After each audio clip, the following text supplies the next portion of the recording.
The following program is the work of the broadcast students at the British Columbia Institute of Technology.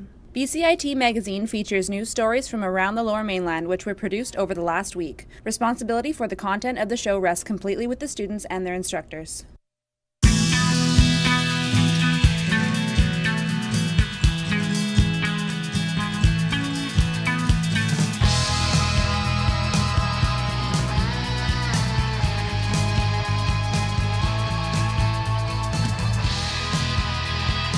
This week on BCIT Magazine, lessons learned for Kinder Morgan's protesters.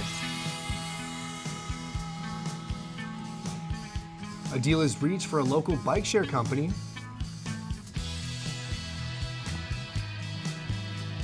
And snow blankets Metro Vancouver, causing havoc across the city.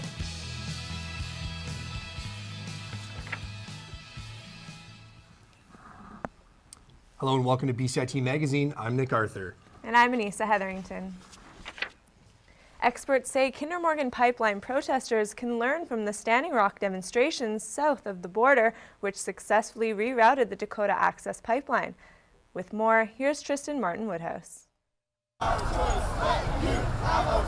Thousands took to the streets of Vancouver to protest the slated expansion of Kinder Morgan's Trans Mountain Pipeline into BC. Protests that evoked shades of recent civil unrest south of the border at the Standing Rock Reservation in North Dakota. One of the most vocal opponents of the Kinder Morgan expansion has been City Councillor and former head of the BC Green Party, Adrienne Carr. Carr sees parallels between the pipeline opposition in both countries. It was a movement, really, of people saying First Nations are standing up for their rights to protect their lands. And the same thing is happening here in Canada, and it's specifically happening around the Kinder Morgan situation. And while the protests at Standing Rock have resulted in the rerouting of the Dakota Access Pipeline, it remains to be seen whether efforts back home will be similarly successful. But while First Nations groups have been the fiercest opponents of the pipeline, having one close to home may be a blessing in disguise for Aboriginal BCIT students. Zod Joseph of BCIT's Aboriginal Services says despite the opposition, the Kinder Morgan pipeline expansion will provide jobs to graduates right here in Burnaby, a large portion of those graduates being of Aboriginal descent. According to Joseph, walking that balance is a fine line. The response is different, right? Because we have a lot of students that work for different companies within industry. Then we have a lot of students, of course, from different First Nations communities. So you get a sort of a broad scope of how it affects communities. With the pipeline expansion slated for BCIT's backyard and protests ongoing, students may not have the luxury to choose. If the fate of the Dakota Access Pipeline is anything to go by, the Kinder Morgan expansion may not be long for this world. Tristan Martin Woodhouse in Vancouver for BCIT Magazine. We're now joined live by CBC executive producer Daniel Getz. Dan, we've seen plenty of coverage from this Kinder Morgan approval, and a lot of it's been negative from the media's perspective. So how did your newsroom cover the story? Well, I work for a national news program, CBC News Network with Ian Hannah-Mansing. And so though we're based in Vancouver, we obviously have to canvass perspectives from across the country. And though there was a lot of protest in BC and a lot of negative sentiment towards the approval, we felt it was really important to reflect not only that, but the perspectives of provinces like Alberta, where the decision was applauded, and other parts of the country where there's an interest in pipelines going ahead. Yes, and do you think that protesters will feel some sort of success, something to look forward to now that they've seen what's happened in North Dakota? I think it's conceivable they may be emboldened or feel like they have a better prospect of some kind of success as a result, but I find it unlikely that they will actually achieve real success through just their protest. I think the more likely avenue for them to achieve some gains is through litigation, a process that could slow down the building of pipelines ultimately. And lastly, to get you out of here on this, the Alberta Premier, Rachel Notley, was here in Vancouver trying to cool some heads. Do you think that there will be a shift in the view of the protest moving forward? I think that positions on pipelines in this province in particular are very entrenched, and I don't think that Rachel Notley is necessarily going to influence people who are very staunchly opposed to it. What she may do is have some kind of an influence on the BC government's approach, particularly if Notley is willing to meet Christy Clark's demands with some kind of revenue sharing over pipeline activity. Awesome. Thanks, Dan. Appreciate you coming here. My pleasure. Thanks. Well, with the Kinder Morgan pipeline being approved by the Liberal government, an expansion to the Burnaby Mountain tank farm is set to take place. Currently, there are 13 oil tanks on the mountain, but the expansion would increase the number to 27 tankers. This has led to an outcry from many Burnaby residents in the area who believe the increase poses a serious safety risk. The biggest concern that people have is the risk of an accident, worst case scenario being a boil over. The Burnaby Fire Department has basically said, if one of these tanks goes, there's not much they can do to stop the rest of the tanks from going. With the decision, Simon Fraser University has forwarded a new report which states the increase in the farm would pose significant health risks to the Burnaby Mountain community. The Evergreen line is up and running, but as Louisa Alvarez found out, Coquitlam residents living nearby the inlet station are worried not enough is being done to stop public from parking in residential streets. With the Evergreen extension line finally up and running, many commuters now have the choice to ride instead of drive. But those who live walking distance from Port Moody's inlet station don't want their streets turning into parking lots. And as you can see behind me, the city of Port Moody has taken an initiative to restricting the parking to avoid people that want to park and ride for parking in residential areas. They've restricted it to 3 hours, but residents are concerned because Coquitlam on this side has not put up any signs restricting the parking in this area, so it is open for anyone that wants to park here and ride. Well, a 5-minute, 10-minute walk to the train station. It costs you nothing to park around here, and at the train station, or if you park in that area, I don't know, it's $2, $3 a day, whatever it is. But in the meantime, I feel that they're going to be clogging these streets because it's not that far to walk to the station. Coquitlam city officials like Dan Mooney say the easy access to park and ride lots should lower the demand for street parking. Parking stalls here, 100 parking stalls here, and 1,000 parking stalls at Coquitlam Central. We have a user pay system. It's between $3 and $3.75 a day, and there's lots of options for the commuters to park at that end of the line.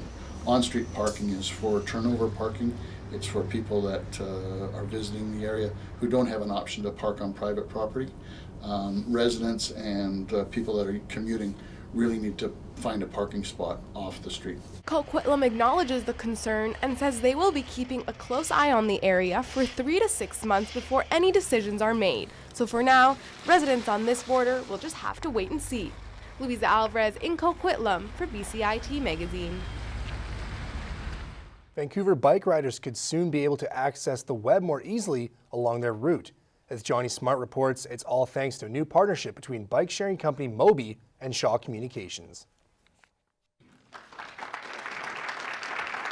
Moby Bike Share members will soon have access to high-speed internet thanks to a new deal with Shaw Communications.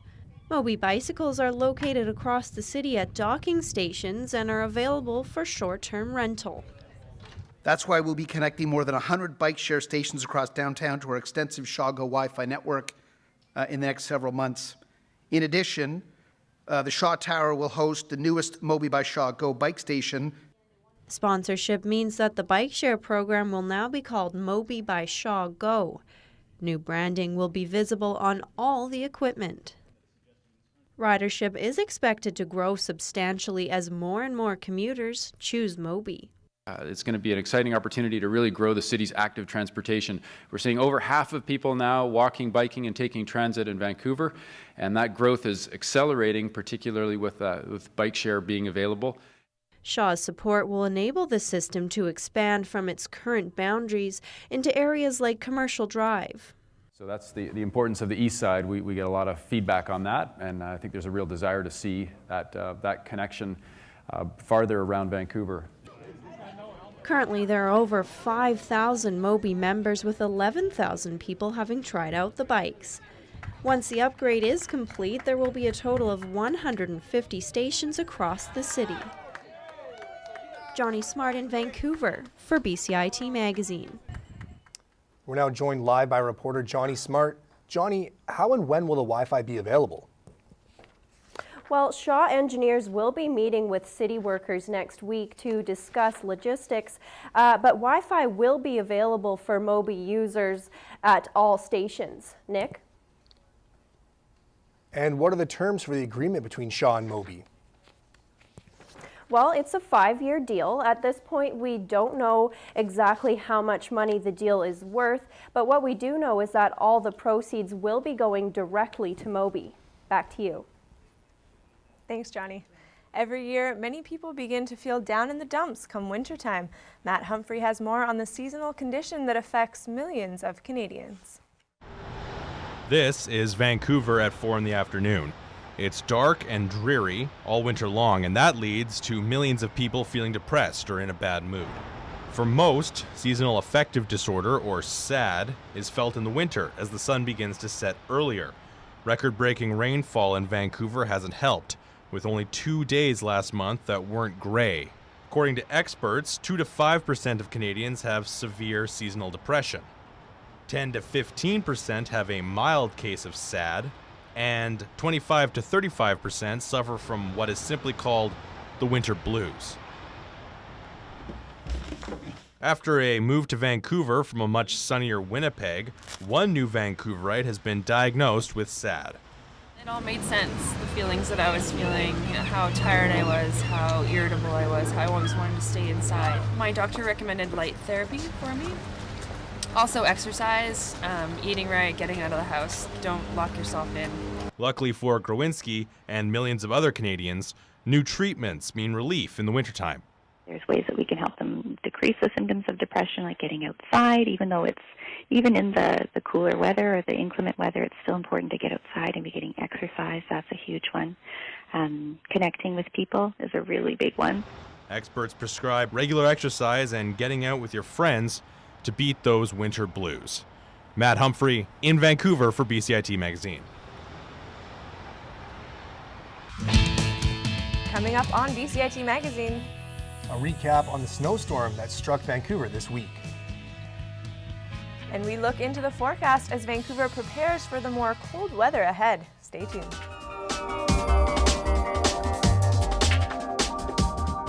I chose BCIT because I know that all the programs are very hands-on. We have our own radio station, like it's one of the best programs that I've ever heard of.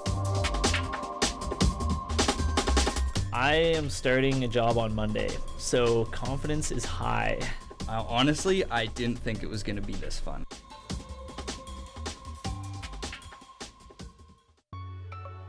A defining moment for me was when I finished my first internship and got lots of really great feedback from industry professionals.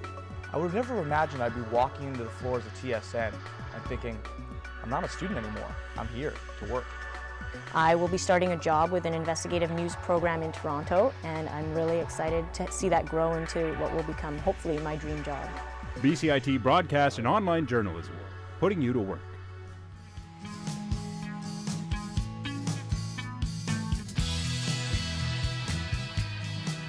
Hello and welcome back to BCIT Magazine. This week we have a weather report. Louisa Alvarez joins us with a look back at what was a crazy weather week for Metro Vancouver. Louisa? Thanks, guys. Monday was the snowiest day Metro Vancouver has seen in nearly 3 years. And at Burnaby BCIT's campus, it hit hard. Our co-anchor, Anissa Hetherington, reports. Snow, snow, and more snow. BCIT students were greeted with an unexpected surprise. The nearly 10 centimeters was met with a cold reception from students. BCIT Director of Safety, Security, and Emergency Management, Glenn Magel, says students just need to chill out. You know, from everything we've done so far for this particular event, everything has followed as far as the process goes. But Magel's words were cold comfort to the majority who made the trek out to the Burnaby campus before the school was ultimately shut down in the afternoon. Because I come from Surrey, it's a long way. I then realized, why am I coming today? Today is like a really bad day. Like There's more snow on the ground here in Burnaby than in North Van, actually, where I live. It's actually better I just keep my vehicle at home. I'm betting on free parking today. Because there's too many people spinning their tires. You got the actual bus was sideways, spinning his tires, and actually moving backwards. Like I was waiting for like 45 minutes at Patterson Station. If I had a smaller car, it would have been really hard getting in around there. I didn't think it was going to be open at all. Winter has come at last. Today's first snowfall of the year wasn't quite the winter wonderland some students were expecting, but rather a snowmageddon. Anissa Hetherington in Burnaby for BCIT Magazine. With more wild weather on the way, Matt Humphreys reports on how the city is gearing up for the next snowfall. For city workers, preparing for winter means getting lots of salt ready for distribution. Despite their efforts, officials admit last Monday's snowfall caught salt teams a little off guard. But it's just, like I say, the snow event came so quickly, the snowflakes were so large right away that it was just difficult for traffic to break it down right away. The key to the salt melting ice is the pressure of cars driving over it and grinding it down. In a city as large as Vancouver, street salting is in high demand and workers can't get to all areas that need it. Typically speaking, the city works very hard to clean the main arterial routes and access to areas such as hospitals and main infrastructure. If it's a main arterial, we'll actually go and salt it. Neighborhoods tend not to be salted or cleared. Snow crews used more than 2,000 tons of salt during the cleanup of Monday's snowfall alone. There were 28 salt trucks working the main roads, and with even more snowfall expected, 18 had to be added in addition. City officials remind many homeowners to clear their own paths. All Vancouver property owners and occupants are responsible for clearing snow and ice from the sidewalks, as this is a barrier for obviously the public, seniors, and people with disabilities to get around. So when Vancouverites look out at a snowy morning come breakfast time, it looks like salt is on the menu. Matt Humphrey in Vancouver for BCIT Magazine. Now let's take a look at Vancouver's upcoming forecast. On Friday, you can expect some snow with a high of 1 degree. Saturday, it warms up a tiny bit with a high of 3 degrees, and snow is expected to fall overnight. Sunday, there's a 60% chance of flurries with a low of -6. And then if we look into next week, both Monday and Tuesday are expected to be below 0. But on the bright side, the sunshine does return. So buckle up and make sure you have your snow tires as we get closer to the holidays. Thanks, Louisa. Coming up on BCIT Magazine. 2 high school students create a program to feed less fortunate students. And a local UFC fighter prepares for his next battle. The most rewarding thing for me has been the relationships I developed in the program, both with instructors and classmates. My sense of confidence has never been higher. I mean, this program's offered great opportunities to be in real world, real industry situations, and being in those moments and knowing I can contribute, I can do this. It's exciting to be in this industry and to meet lots of great people and to make amazing friends. BCIT Broadcast and Online Journalism, realizing your potential. Standby graphics, ready camera 1. If you want to experience the fast-paced world of news, today on BCIT Magazine, striking, make magic on a movie set, frame, and action, or bring your creative ideas to life, BCIT's hands-on training will get you started. BCIT Television and Video Production. Your possibilities start here.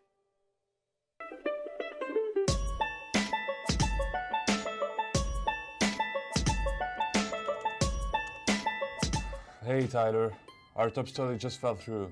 Yeah, I just heard we need one of our reporters to cover it. We should go hurry and find one. Yeah, I don't know if I can. I was thinking of going to the Vancouver Education and Career Fair. A friend of mine's looking for a new job, and it allows you to explore many opportunities. A friend of mine.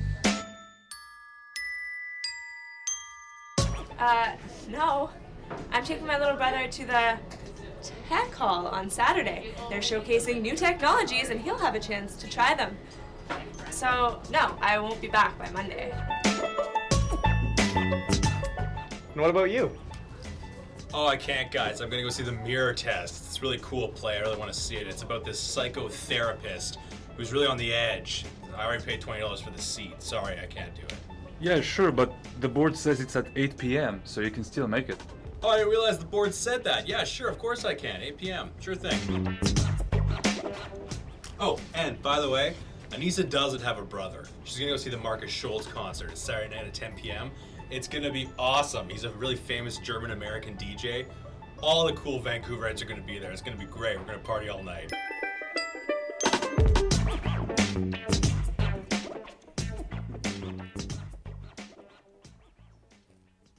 Welcome back. Weekday meal programs have been in effect across BC for years, but they leave a gap on weekends. BCIT Magazine's Jordan Parha reports on a new student-led program hoping to fight that weekend hunger. Grade 12 student Katrina Schultz and her younger sister Emma come to this IGA in Langley every week to purchase groceries for those in need. Through a program they created called a Weekend Fuel Bag, pasta, juice, produce, and other food they purchase goes towards feeding nearly 100 students in the Langley School District who don't have enough food at home over the weekend. Daily meal programs have been in effect at schools across the province for decades, but Katrina felt this program was needed to fill a void. My idea for starting Weekend Fuel Bag came from my best friend. He didn't have any food at home, and when I would go over, they didn't even have ketchup in their fridge, and they didn't have snacks or anything. They would just have the bare minimum, and he was on the food program at school, and he was getting help through them, but he still didn't have anything on the weekends. So we thought that if we started a program like this, then that would be able to help him and also help all the other friends that we had who were in the same situation. Despite their young age, the Schultz sisters felt it was their duty to give back to the community. Younger sister Emma says she's honored to be doing so alongside her family. It's really nice to be helping kids for one thing, but to do it with family is another great thing because you're working side by side with them, and helping children is like a really good feeling. For more information on how you can donate, you can go to LangleySchoolDistrictFoundation.com. Jordan Parhar in Langley for BCIT Magazine. According to a recent report, 15-year-old Canadians are amongst the best in the world when it comes to math and science. Canada is ranked 4th, but the Canadian Ministry of Education believes there's still room for improvement. As the semester comes to an end at BCIT, students get their first look at the updated gym facilities. Jason Croker has more.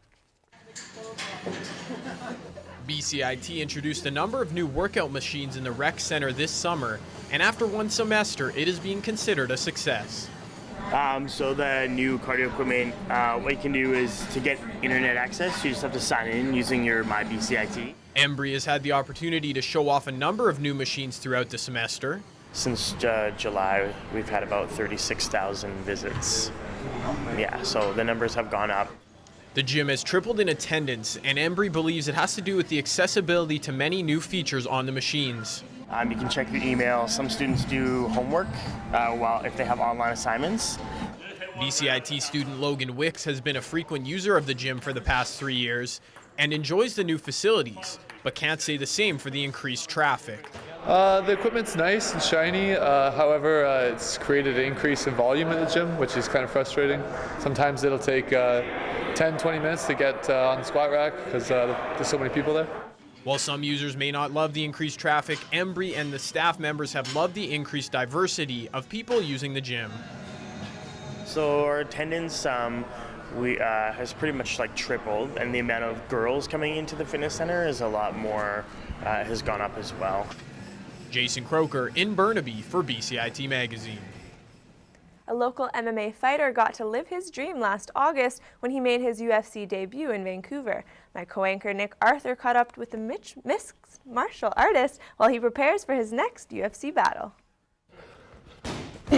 These swift kicks and those quick hands are the bread and butter for 23-year-old mixed martial artist Jeremy JBC Kennedy.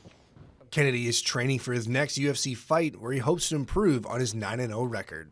The mindset I get into is just I got to go perform, and the whole camp, I fully believe I'm going to win. So I just have to go perform, right? I'm not hoping I win. I know I'm going to win. Kennedy's coach believes he's one of the best featherweight fighters in the sport and compares him to UFC legend George St. Pierre. We're both very, very professional in what they do, and they take their job not just out in the ring or in the cage or in the gym, but outside as well. He's just trying to improve as a martial artist all day and every day. Kennedy is coming off a win in his UFC debut, where he had his hand raised in front of his friends and family in his hometown of Vancouver. I was nervous, but then as soon as, you know, they came in, they give you the roll call, they're like, you're on a 5 kind of thing. I was ready to go. I wasn't thinking about the crowd that was around me. I was just thinking about it's just any other fight. Kennedy had some adversity to overcome before the fight. He took the fight on short notice, fought up a weight class, and he couldn't wear his favorite boxers for the weigh-in. Usually when you weigh in, right, you're wearing whatever you're wearing is what you take the picture with, right? And so I always wear the same one, and it's just kind of something that's stuck. It's like it's worked, so I've used them. And then this time with the Reebok, I wasn't allowed to use them, so I had to just, you know, get over that little hump and wear the Reebok stuff. I'm a little superstitious that way, right? Like I got some chains and like keychains and stuff people have given me over the years in my bag, and I just bring them everywhere still. Like when I'm loading my bag to a different training bag, I'll move those as well, even though I have no use for them, right? Kennedy now awaits the call from the UFC about when he'll be able to strap the gloves on again. Okay, 10 seconds. Until then, he'll be training every day and staying fight ready. Nick Arthur in Pitt Meadows for BCIT Magazine. The Vancouver Whitecaps have announced they will not exercise the 2017 contract option on midfielder and captain Pedro Morales. The Chilean leaves the club with 25 regular season goals and 22 assists, a franchise best mark over 3 Major League Soccer seasons. Tragically hip frontman Gord Downey was honored at an Assembly of First Nations gathering this week. Downey was recognized for promoting reconciliation between non-Indigenous and Indigenous people. If you have any questions regarding the show, you can contact us at bcit-broadcast.com or bcitbroadcastnews.ca. That's it for BCIT Magazine. I'm Nick Arthur. And I'm Anissa Hetherington. We leave you now with footage from the snowfall here on the BCIT Burnaby campus.